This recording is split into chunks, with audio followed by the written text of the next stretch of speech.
ada perbedaan ulama tentang hukum fikihnya berbicara waktu khutbah Jumat berlangsung. Karena insad di sini diharuskan. Idza sa'idal khatib al mimbar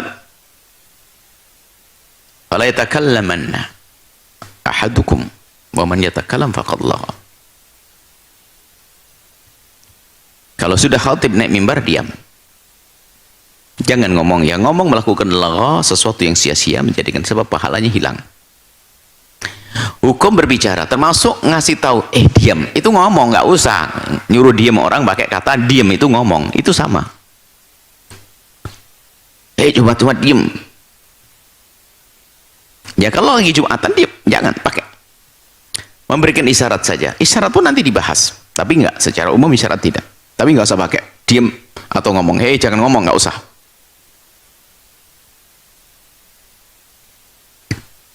Hukum berbicara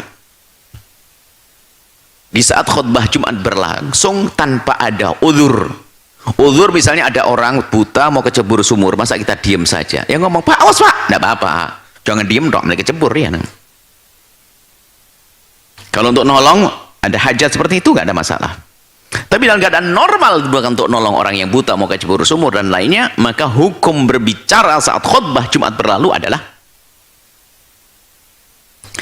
menurut jumhur ulama haram. Jangan ngomong kalau gitu.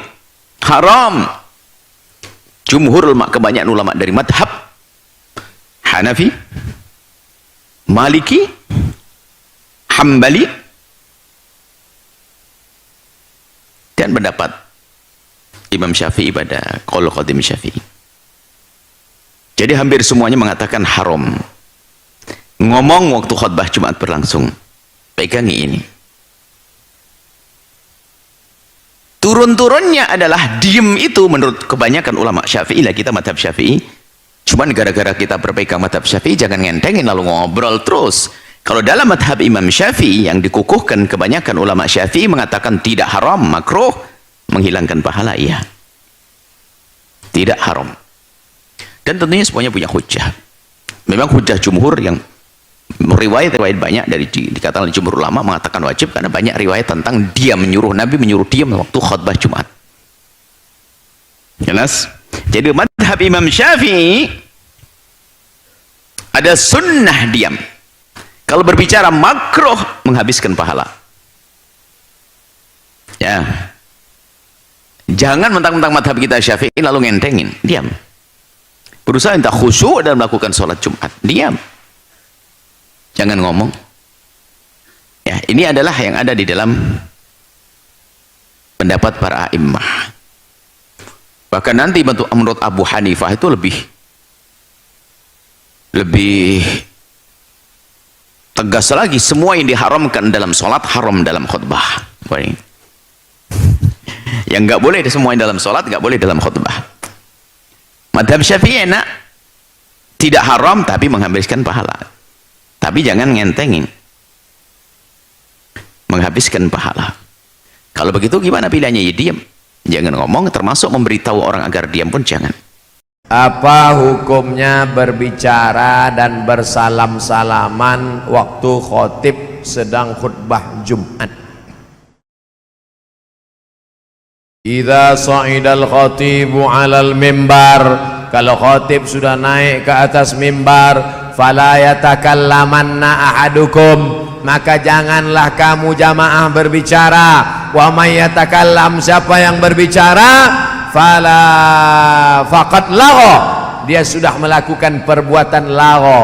Arti lagha sia-sia. Wa man lagha fala jum'atalah, siapa yang melakukan perbuatan sia-sia tiada Jumatlah baginya. Makanya kalau sudah khotib naik mimbar, datang kawan ngajak ngobrol, gimana acara kita nanti sore? Jadi kita main futsal. Gak boleh bicara, gak boleh. Kalau ada kawan ngajak bicara, diam saja.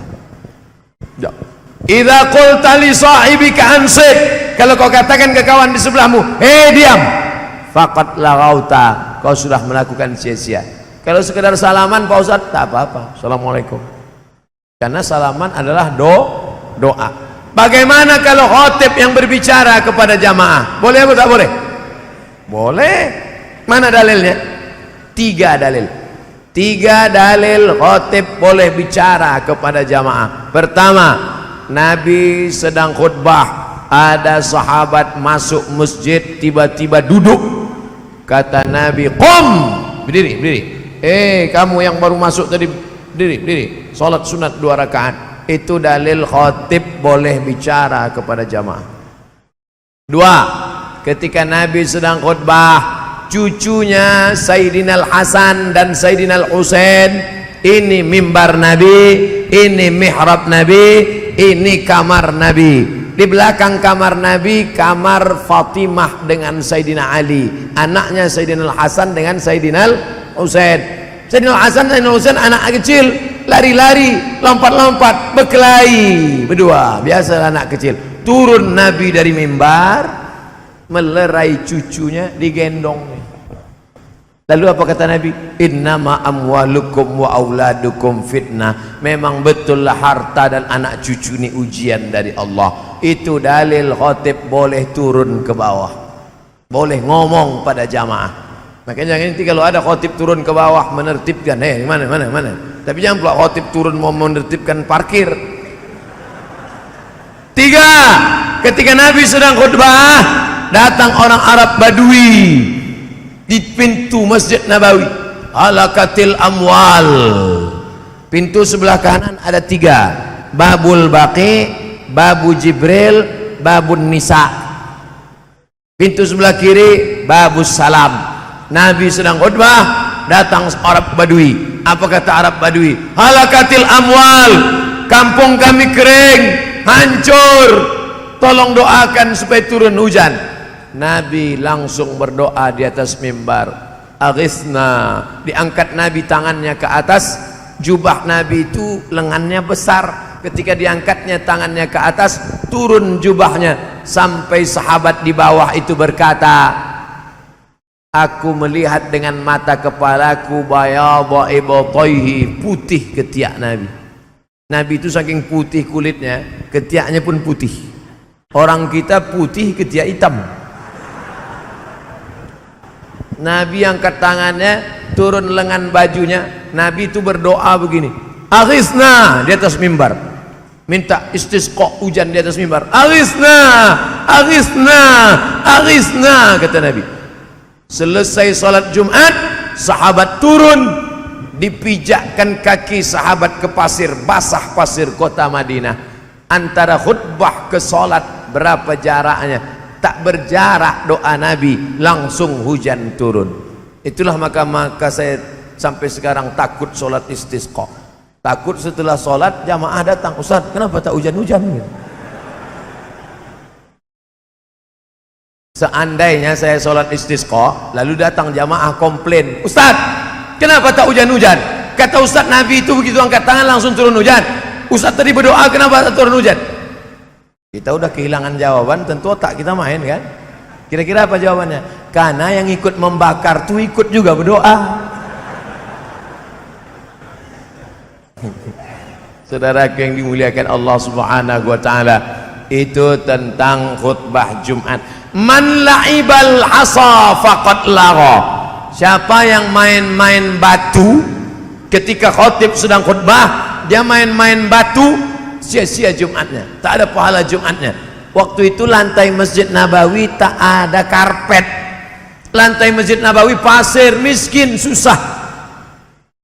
Di pasir itu ada batu. Datang sahabat, ada satu sahabat Nabi, dimain-mainkannya batu.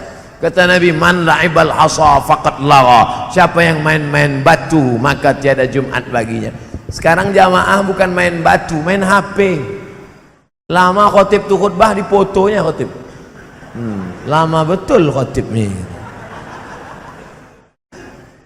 Siapa yang main-main HP ketika khotib sedang khutbah, faqad lagha.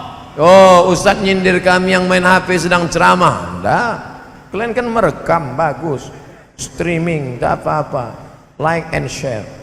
Sholat Jumat ketika khotib sudah membacakan khutbah, jamaah banyak yang ngobrol biasanya, sia-sia Jumatnya.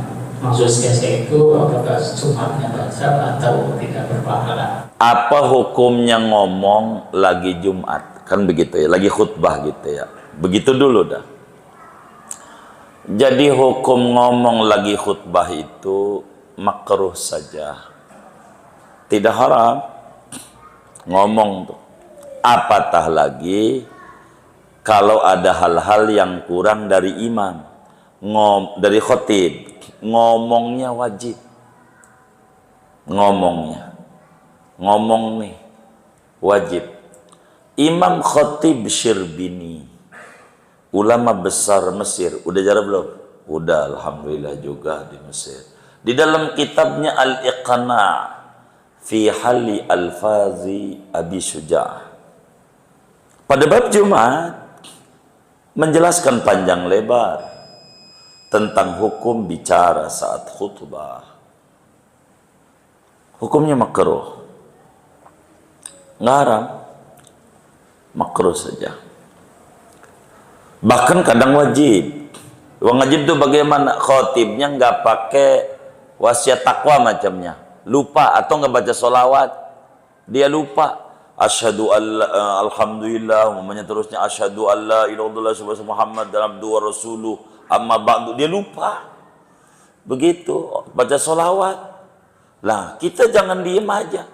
Tib belum sholawat. Tuh ngomong begitunya wajib. Kalau kagak dia masuk jurang lah, kita nih penumpang masuk jurang.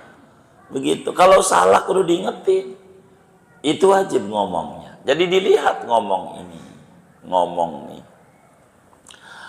Lalu bagaimana tuh dengan suka diomongin? Ah ini saya sebetulnya kurang mau nih ditanya-tanya yang kayak begini nih sebetulnya. Tahu hukumnya nanti pada ngobrol begitu. Saya kurang mau, tapi karena ditanya dosa saya ngumpetin ilmu begitu.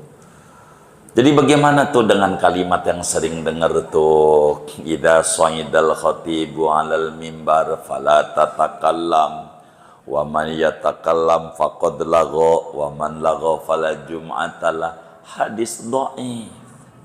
Enggak bisa buat hukum, namanya targhib tarhib, fadailul a'mal namanya.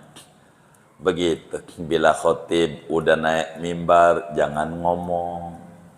Kalau ngomong sia-sia, begitu, jangan ngomong, begitu. Ini bagaimana? Itu saudara sering dengar tuh kalau kiai maulid, waktu Rasul lagi khutbah, ada yang nanya sama Nabi, kapan kiamat? Tuh ngomong, gitu. Ada di Bukhari, ada hadisnya. Enggak batal nih, kagak. Dia nanya, mata sa'ah ya Rasul? Lagi khutbah. Itu nabinya. Kapan kiamat? Ngomong, enggak apa-apa. Ngomong tuh. Enggak gitu. Kalau batal, haram. Nabi omelin. Nabi kalau lihat dosa, enggak pernah diem. Begitu. Enggak apa-apa. Begitu. Apatah lagi hajat. Nih yang kadang orang lupa pada bagian ini. Bocah berisik, kita di sampingnya diam aja. Tuh bocah di hatinya berisik amat ya, kagak ngomong, tapi hatinya dumel sama, ngomong juga.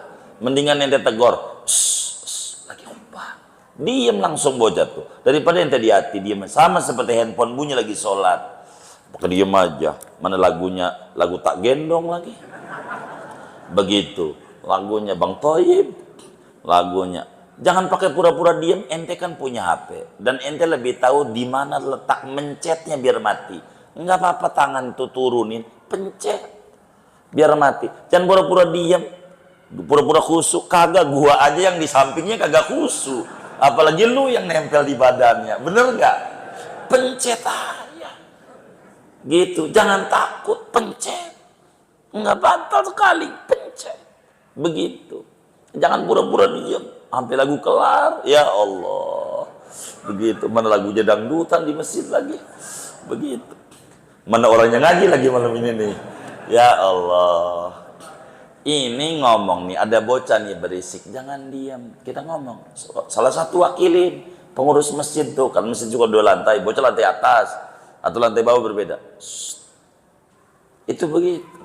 Itu bagaimana?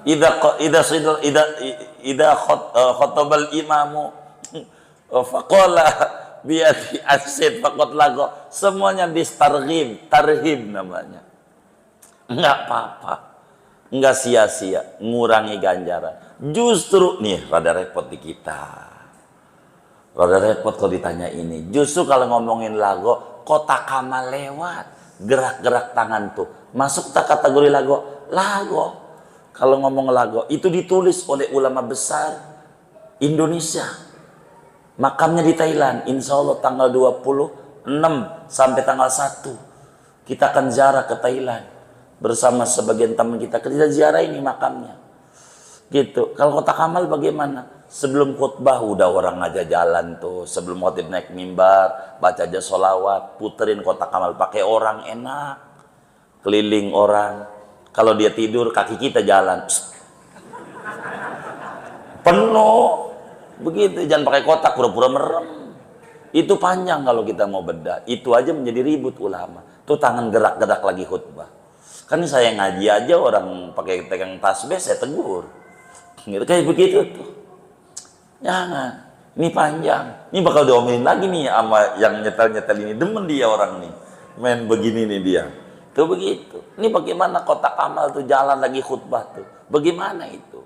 Makanya ulama-ulama sebagian di Jakarta Selatan itu ndak ada kotak amal jalan itu lagi khutbah. Sebelum khutbah orang diri baca sholat, ada yang sholat badar, ada yang sholat macam-macam, sholat ummi, begitu ada Allahumma sholli ala Sayyidina Muhammadin wa alihi wa sahbihi, kira-kira udah muter semuanya, baru innallaha, khotib naik, udah nggak ada aktivitas.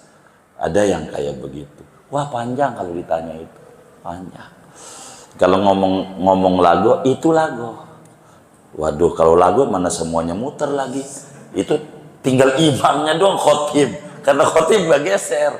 Waduh, bagaimana Jumatnya? Enggak, hanya ngurangi ganjaran aja. Mana kotaknya lagi nggak pakai karpet, lagi bunyi gelindingnya, berisik, yang lagi tidur aja sampai bangun, kondrang, gitu begitu saudara.